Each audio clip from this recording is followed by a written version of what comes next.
The autumn rain had been falling steadily for 3 days when I heard the knock at my door. Not the sharp rap of a delivery driver or the tentative tap of a neighbor, but something in between, deliberate yet uncertain. I set down my evening tea and walked to the entry hall, expecting perhaps a lost package or someone seeking directions. When I opened the door, my breath caught. There stood James, my former brother-in-law, water droplets clinging to his dark coat. 8 years had passed since I'd last seen him, 8 years since the messy end of my marriage to his older brother Richard. The boyish features I remembered had matured into something more striking, weathered by time but somehow more genuine. "Hello, Elena," he said, his voice carrying that same gentle cadence I'd almost forgotten. "I hope you don't mind me stopping by." My hand instinctively tightened on the doorframe. "James, this is unexpected." He shifted his weight, a habit from his younger days when nervousness would overtake him. "I was driving through town for work, saw your street sign and thought."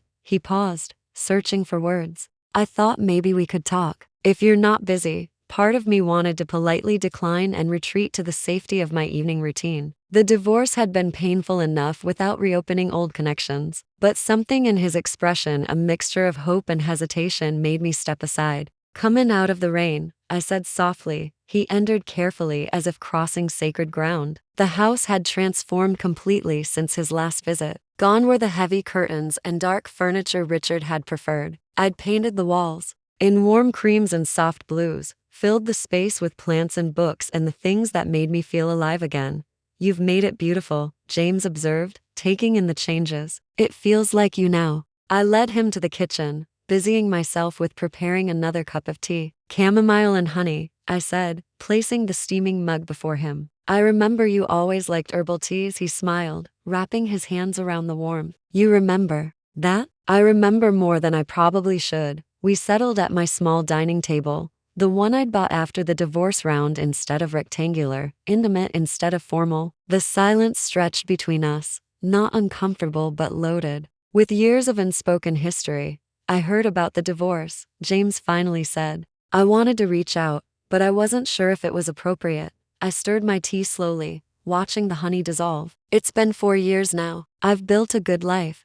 Have you?" The question was gentle but direct. I looked up, meeting his gaze, those same warm brown eyes that had always seemed to see too much. "Most days, yes. And the other days?" The honesty in his voice disarmed me. "The other days are harder." We talked about safer things than his job as an architect, my work at the community center, shared memories that didn't venture too close to dangerous territory. But underneath it all, I felt something stirring that I'd kept carefully buried. "Are you seeing anyone?" he asked during a lull in conversation. No, the word came out more quickly than I intended. "I haven't really wanted to complicate things." He nodded slowly. "I understand that.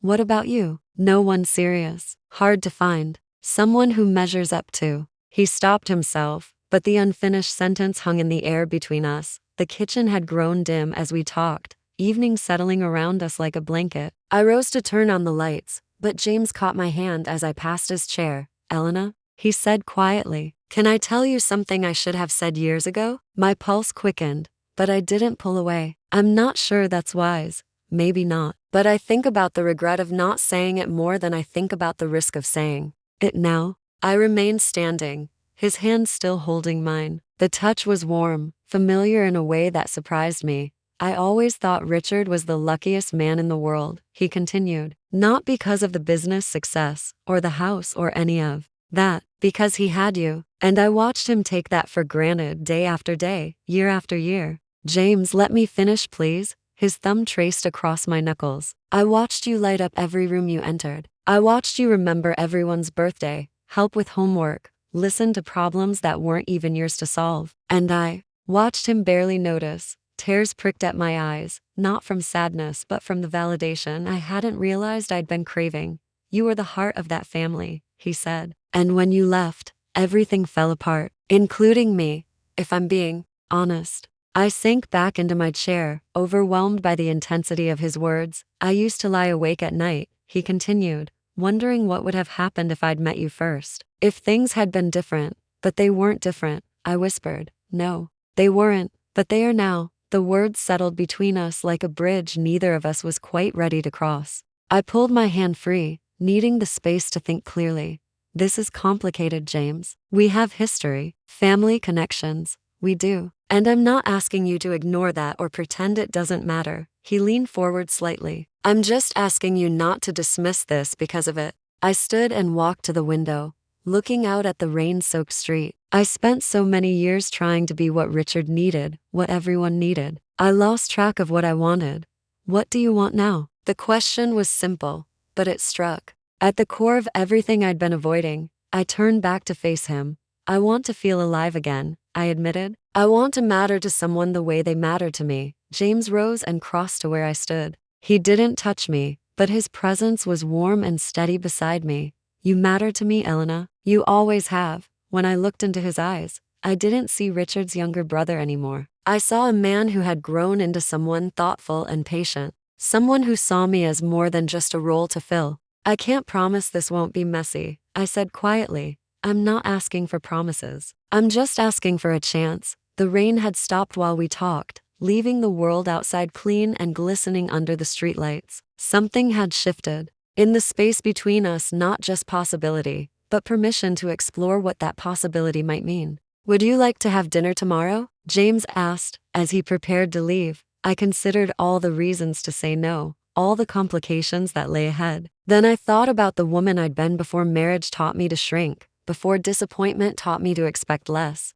I'd like that, I said. He smiled then, the first truly unguarded expression I'd seen from him all evening. 7 o'clock. 7 sounds perfect. After he left, I remained by the window for a long time, watching the empty street and feeling something I hadn't experienced in years' anticipation. Not just for dinner or even for whatever might develop between us, but for the version of myself I might rediscover in the process. That night, I slept better than I had in months. And when morning came, I woke with the strangest sensation that my life was about to begin again. The next evening, James arrived with a bottle of wine and the same gentle smile that had started this unexpected journey. We cooked together in my kitchen, moving around each other with surprising ease, talking about everything and nothing while the aroma of garlic and herbs filled the air. Over dinner, the conversation flowed like we were old friends reconnecting rather than two people navigating the complex territory of new attraction. He made me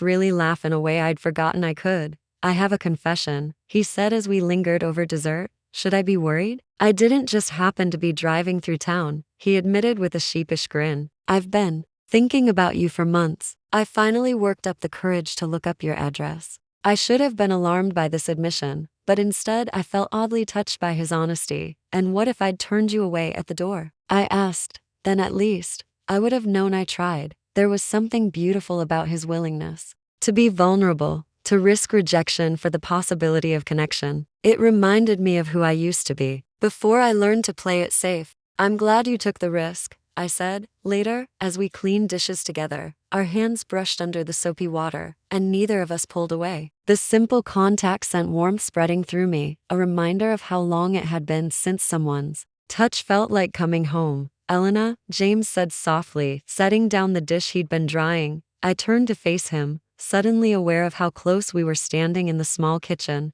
I want you to know that whatever happens between us, you've already given me something precious. What's that? Hope. The belief that it's possible to find someone who sees you, really sees you, and chooses to stay. His words broke open something in my chest that I'd kept carefully guarded. Before I could overthink it, I reached up and touched his face, feeling the slight roughness of his jawline under my palm. James, I whispered, not sure what I wanted to say next. He covered my hand with his, holding it against his cheek. We don't have to rush anything. I just want you to know that I'm here, for whatever you're ready for. Standing there in my kitchen, surrounded by the warm glow of lamplight and the lingering scent of our shared meal, I felt a door opening inside me that I'd thought was permanently sealed. Not just to romantic possibility, but to the belief that I deserved to be cherished. Stay, I said quietly, not for anything complicated. Just stay a little longer. He smiled and pulled me into his arms, holding me with a tenderness that made my eyes burn with unshed tears. It wasn't passion, not yet. It was something deeper: recognition, acceptance, the promise of being known. We moved to the living room and talked until late into the night, sharing stories and dreams we'd never told anyone else. When James finally left, It was with plans to see each other again soon, and the understanding that we were embarking on something neither of us fully understood, but both of us wanted to explore. As I prepared for bed that night, I caught sight of myself in the bathroom mirror and was surprised by what I saw. The woman looking back at me had color in her cheeks and light in her eyes. She looked alive in a way she hadn't in years. Maybe the most unexpected visitors aren't the ones who show up at our door, but the forgotten parts of ourselves they help us find again. James hadn't just returned to my life, he'd helped me return to myself, and for the first time in longer than I could remember, I was excited to see what tomorrow might bring.